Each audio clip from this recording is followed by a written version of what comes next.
tere kõigile ja siis see on meie esimene tund selles formaadis, aga edaspidi kõik tunnid hakkavad niimoodi toimuma, sest mul ülikoolis, sest lihtsalt ma ei saa olla Tallinnas reedeti ja tegelikult koormus on nii suureks muutunud, et ma ei saa olla koolis kohal ja seega edaspidi me siis hakkame niimoodi töötama, et mina filmin neid videoid, mida te siis saate koodus vaadata, teooriaga ja muude asjadega. Ehk siis, mõned videod on siis ainult teooriaga, kus ma jutustan teile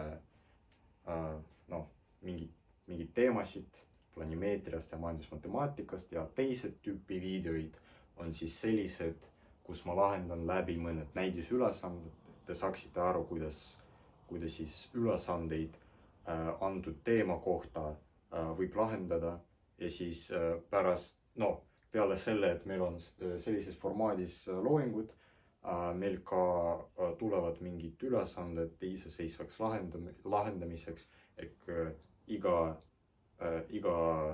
tunniga tuleb nii video kui ka mingi komplekt ülesandeid iseseisvaks lahendamiseks. Okei, aga siis alustame selle tunniga. Ja selle tunni üheks teemaks on rööpkülik. Vene keeles on rööpkülik paralleelogramm. Ja ma arvan, et te kõik teate põhikoolist, mis on rööpkülik. Te teate selle kujundi omadusi, aga see, mis eristab seda kursust põhikooli kursustest, on see, et me tegelikult ka näitame praegu, miks kõik need omadused, mida te hästi tunnete, on tegelikult kõik tõesed, ehk siis me tõestame neid ära ka. Aga alustame siis sellega, mis asi on üldse rööpkülik. Matemaatikas on üldiselt väga oluline asju õigesti defineerida. Ja me peame seda tegema siis niimoodi, et see definitsioon piiritleks täpselt selle defineeritava mahu. Et meie definitsioon ei oleks väga lai, aga ei oleks ka liiga kitsas. Ehk siis kuidas me üldse defineeriksime rööpküliku? Ma ütlen teile definitsiooni ära, et tegelikult see definitsioon on juba tahvlil kirjas ja see definitsioon on järgmine. Et rööpkülik, ehk siis paralleelogramm, on nelinurk, mille vastasküljed on paralleelsed. Ehk siis vene keeles paralleelogramm это четырехугольник, у которого противолежащие стороны параллельны. Ja see on kogu definitsioon. Definitsioonis pole ühtegi sõna sellest, et rööpküliku vastasküljed tegelikult peavad olema kõik võrdsed. Sellest siin ei ole üldse juttu. Miks? Asi on selles, et tegelikult seda, et rööpküliku vastasküljed on võrdsed, seda saab tuletada otseselt selle definitsioonist. Ehk siis, kui me räägime sellest, et definitsioon peab olema täpne ja ei tohi juhtuda niimoodi, et definitsioon sisaldaks liiga palju liigseid asju, me ju mõtleme seda, et see oleks nagu lühike ja et selleks saaks järeldada võimalikult palju asju, mida me praegu ka teeme. Aga ehk siis iga rööpkülik on põhimõtteliselt nagu mingi selline kujund. Tal on kaks vastaskülge paralleelselt. Ja sellel kujundil on toredad omadused. Esimene omadus, mida me näitame ära, on see, et näiteks kui me tähistame selle terava nurga alfaga ja siis olgu see nülinurk beta, siis me tegelikult teame, et alfa plus beta peaks võrduma 180 kraadiga. See on esimene omadus. Ja ma arvan, et te kõik kohe näete, kuidas see järeldub sellest definitsioonist. Me ju teame, et vastasküljed on paralleelsed. Seega AD peab olema BC-ga paralleelne. Ehk siis võime siin panna kirja näiteks tõestus. Ja siis kuidas meie tõestus käib, põhimõtteliselt me lihtsalt paneme tähele, et meil AD on kindlasti paralleelne BC-ga. Seega me teame lihtsalt paralleelsete sirgete omadustest, et need nurgad, ehk siis nurk BAD on võrdne selle nurgaga, kui me seda külge pikendame, siis siia tekkiv nurk on samuti alfa. Ja see lihtsalt tuleb sellest, et paralleelsete sirgete korral on kaasnurgad võrdsed. Ja seega, kuna see on ju üks sirge, järelikult alfa ja beta summa peaks ju võrduma 180 kraadiga. Järelikult see omadus on ära tõestatud. Ehk siis tegelikult lihtsalt paneme tähele,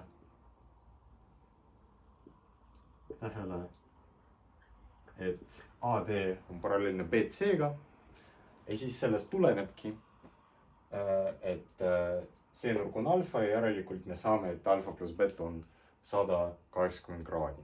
Järelikult see omadus on meil ära tõestatud.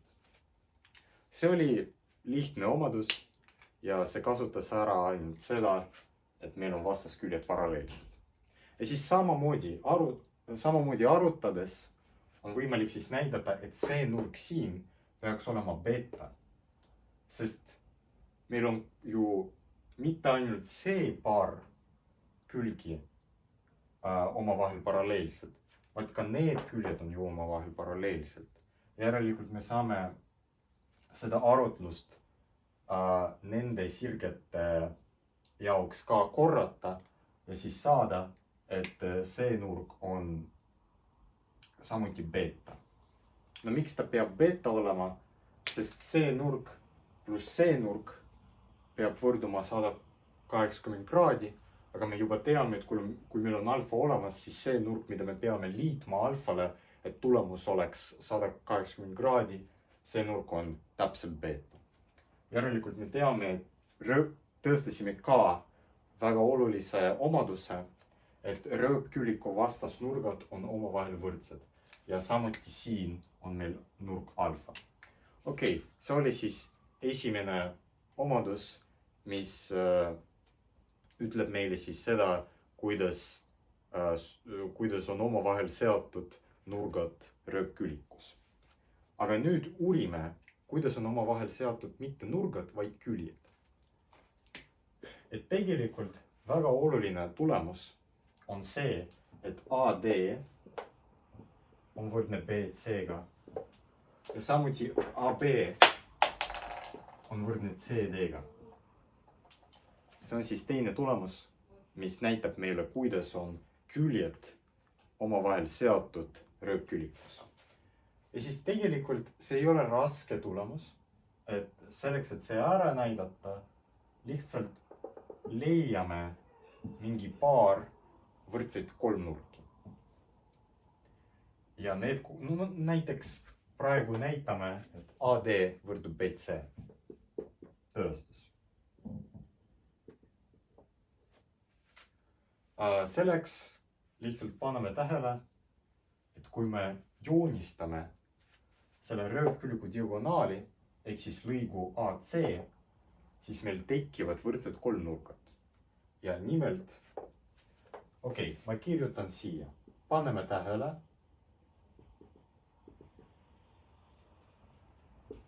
et kolmnurk ABC on võrdne kolmnurgaga CDA. Ja loodetavasti tähtede järjestus on mul õige. Aga praegu siis vaatame, kas õige või vale. Ja siis, me tahame näidata seda kolmnurkade võrdust. Selleks kasutame seda, et meil on need sirged paralleelsed ja samuti ka need sirged paralleelsed.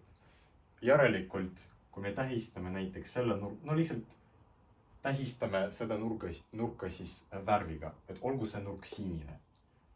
Siis see nurk on samuti sinine, kuna need on paralleelsed sirged, siis me teame ju, et paralleelsete sirgete korral on põiknurgad või vene keeles neid nurki nimetatakse siis nagrislежащие, ehk siis need nurgad on võrdsed. Järelikult siit on näha, et see nurk on võrdne selle nurgaga. Ja samamoodi me ju teame, et need sirged on omavahel paralleelsed. Järelikult, kui ma rohelise värviga tähistan selle nurga, siis on see võrdne selle nurgaga. Ja siit on juba näha, et need kaks kolmnurka on tõepoolest võrdsed. Miks? Sest neil on ühine külg. Nagu te näete, see nurg on võrdne selle nurgaga, see nurg on võrdne selle nurgaga ja see on neil kahel kolmnurgal ühine külg. Järelikult need on võrdsed. Ja siis need võrdlused tulenevadki just nende kolmnurkade võrdsusest. Miks? No, nagu me näeme, et siin see külg, need nurgad, mis on selle küljega seotud on sinine, no okei, tegelikult tähistame selle nurga ka siis rohelisega ja see on ka beta. Ehk siis beta ja see sinine asi, ehk siis AD peab võrduma selles kolmnurgas selle küljega, millega on seotud sinine nurk ja nurk, mille suurus on beta. Ehk siis külg BC. Järelikult me saamegi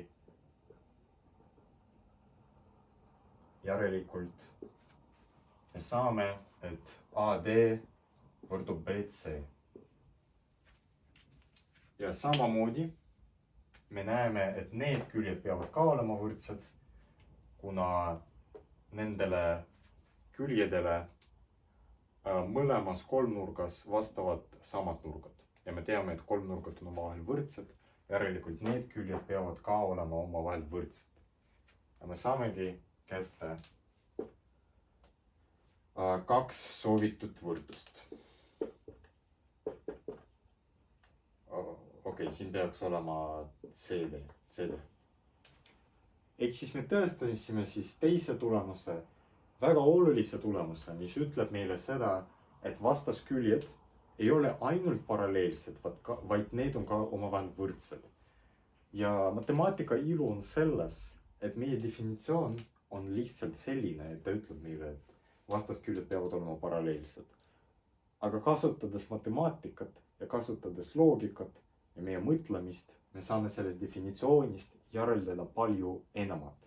Ehk siis me näitasime, et sellest kindlasti järeldub ka see, et vastasküljed on ka omavahel võrdsed. Ja see on minu meelest väga ilus. Kolmas väga oluline rööpkülgu omadus seisneb selles, et rööpkülgu diagonaalid nad poolitavad üksteist. See tähendab seda, et kui te joonistate mõlemad rööpkülgu diagonaalid ja tähistate nende lõikepunkti siis näiteks M-iga, siis te teate, et MC võrdub MA ja BM võrdub MD. Kuidas me hakkame seda näitama? Mõte on sama, mis eelmises tõestuses, et eelmises tõestuses me lihtsalt leidsime võrdsed kolmnurkad ja nendest võrdsetest kolmnurkadest kohe järeldus see väide, mida me tahtsime tõestada. Praegu siis teeme samamoodi. Mõtleme natukene tagurpidi. Me tahame tõestada, et BM on võrdne MD ja MC on võrdne AM. Kui see oleks tõene, oletame, et see on tõene, siis see tähendaks seda, et need kolmnurgad siin, BMC ja AMD, nad peavad olema võrdsed ju. Sest neil on kõik küljed omavahel võrdsed. Me teame, et AD on võrdne BC, sest me juba tõestasime selle väite ära. Ja kui me teaksime veel lisaks, et kõik need küljed on omavahel võrdsed, siis me saaksime kätte nende kolmnurkade võrdsuse. Järelikult tegelikult selleks, et tõestada, et see väide kehtib, et diagonaalid poolitavad üksteist, meil piisab näidata, et kolmnurk BMC on võrdne kolmnurka DMA. Okei, aga siis, me leidsime siis meie strateegia selleks, et see tõestus läbi viia ja praegu siis teeme selle tõestus ära. Jälle, me teame, et AD on paralleelne BC-ga. Järelikult see nurk on võrdne selle nurgaga.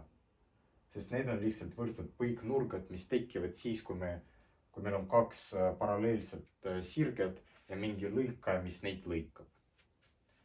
Ja siis need nurgad on ka omavahel võrdsed. analoogilise arvutluse põhjal.